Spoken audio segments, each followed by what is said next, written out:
To connect Redmi Watch 5 into any Android phone, first of all, you will have to turn on your device by holding this button for a few seconds, and then you will have to go into language selection, and as you can see now, we have to download Mi Fitness application. So on our Android phone, you will have to just go into Google Play Store and search for Mi Fitness application, and when you find it, you can just simply open it, and here you will have to click accept user agreement in this place, and click agree.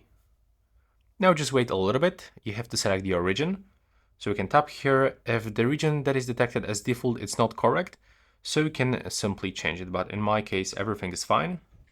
You have to click next, and right now you have to go into device and you have to click to add device. Now click accept boot permission and another one.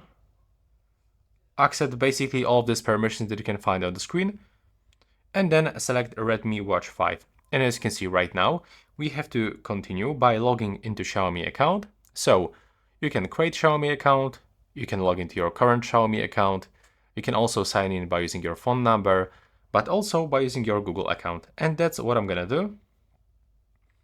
I'm gonna quickly use my Google account, and now just select device one more time.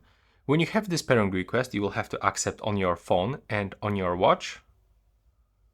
Now just wait for the next prompts, for the next notifications that you will receive on your devices. And as you can see, it looks like that we are successfully connected. Here we can make some setup, so we can set the application layout. And I'm gonna actually click skip because I don't want to get some other things right here. And now we can set some notifications if you want, but you can also skip and do this later. Here you can find some things about the phone calls. So if you want to accept them, you have to click allow and accept incoming phone calls and contacts. Right here, we can also synchronize the do not disturb mode and weather application, but I'm gonna refuse. Click next, and then click ready, click continue, click start. You can turn on automatic synchronization and you can already find some new updates.